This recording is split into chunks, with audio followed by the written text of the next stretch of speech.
Alors j'ai pris des documents à la Bibliothèque nationale à Paris, des témoignages des conquérants de l'époque, des conquérants français. D'abord, des extraits du bréviaire que l'on avait remis aux officiers et soldats qui s'en allaient en Afrique.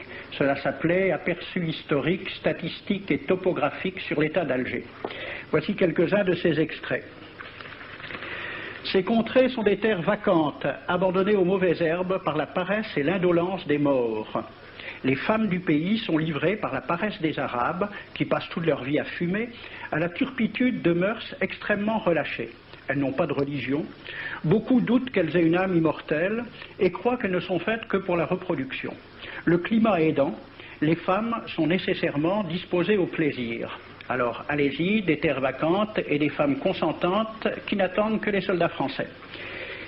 Et puis, à côté, j'ai vu d'autres documents qui marquent l'étonnement des officiers français qui débarquaient en Afrique. C'est Campagne d'Afrique en 1830 par un officier du corps expéditionnaire. Cette terre, qu'on avait présentée comme sauvage et inhabitée, est couverte de jolies maisons de campagne entourées de jardins. Toutes sont bâties sur des hauteurs dont les mouvements onduleux contrastent tout à fait avec l'aridité des côtes de Provence. La végétation y est superbe et partout des sources et des courants d'eau fécondent la terre. Les fruits y sont en abondance. Un grand nombre d'aqueducs amènent les eaux jusqu'à la capitale. Et le maréchal Bugeaud lui-même. J'ai reconnu que l'Algérie produit beaucoup de grains, une immense quantité de bétail. L'immensité des terrains ensemencés atteste l'existence d'une population beaucoup plus nombreuse qu'on ne le pensait. Le commandant Claude-Antoine Roset, dans Voyage dans la régence d'Alger en 1833. Presque tous les hommes savent lire et compter. En France, on compte à l'époque 40% d'analphabètes. Ainsi, les soldats qui débarquent sont en général moins instruits que les sauvages qu'ils viennent civiliser. Le ministre de la guerre de l'époque, il s'appelait Girard.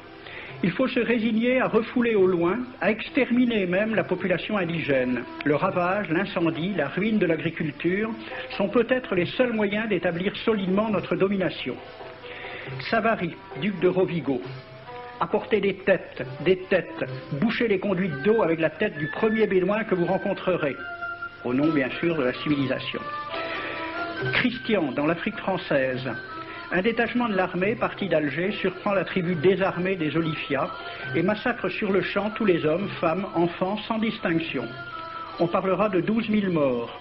Les troupeaux raflés aux Olifia seront vendus au consul du Danemark. Quant au reste du butin, il fut exposé au marché de Babazoun. On y voyait des bracelets de femmes, encore attachés à des poignets coupés, et des boucles d'oreilles pendant à des lambeaux de chair, au nom de la civilisation. Le colonel François de Montagnac.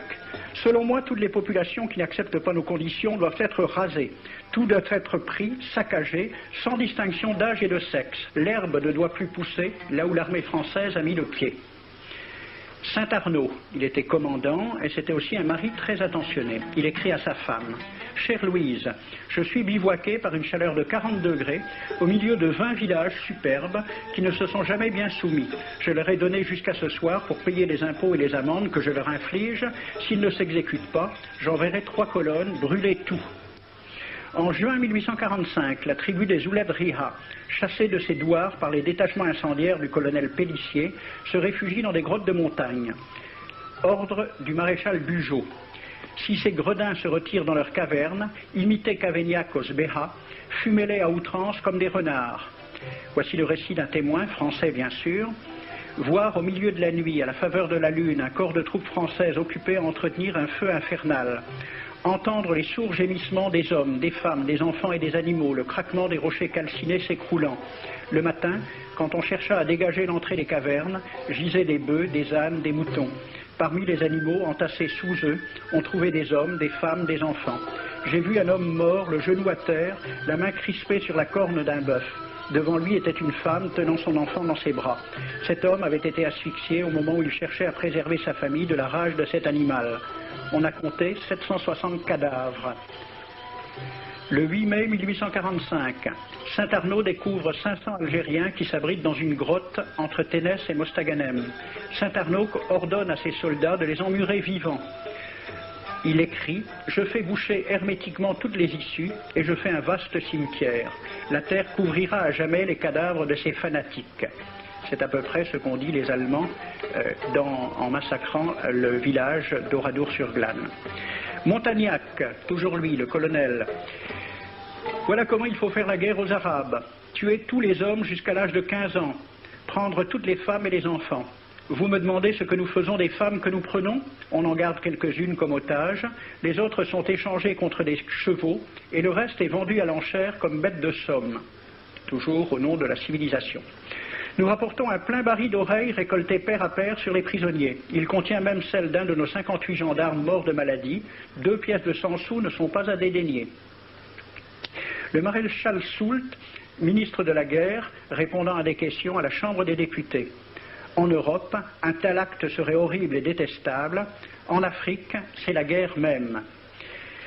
C'est la guerre même, c'est du moins ce que dit le ministre français, mais en face, voici un décret pris par l'émir des Arabes, l'émir Abdelkader. Tout Arabe qui amènera vivant un soldat français recevra pour récompense la somme de 8 douros. Tout Arabe qui aura un Français en sa possession sera tenu de le bien traiter et de le conduire le plus promptement possible, soit devant le califat, soit devant l'émir lui-même. Dans le cas où le prisonnier aurait à se plaindre de mauvais traitements, l'Arabe n'aura droit à aucune récompense. À la lecture de ce décret, question d'un soldat algérien, quelle récompense pour un prisonnier vivant? L'émir répond 8 douros. Et pour une tête coupée, l'émir répond 25 coups de bâton sur la plante des pieds. De quel côté était la civilisation?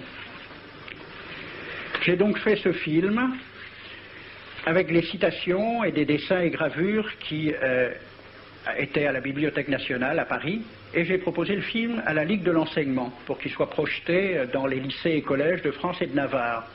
La Ligue de l'enseignement l'a refusé avec cette appréciation. Quoique très correctement réalisé et basé sur des documents indiscutables, ce film va à l'encontre de toutes les idées qui servent de base à l'enseignement de la pénétration française en Afrique du Nord, ce qui rend sa diffusion impossible. C'était reconnaître que l'enseignement n'avait pas pour but l'éducation, c'est-à-dire l'ouverture vers la réalité, mais l'endoctrinement au service d'une idée politique.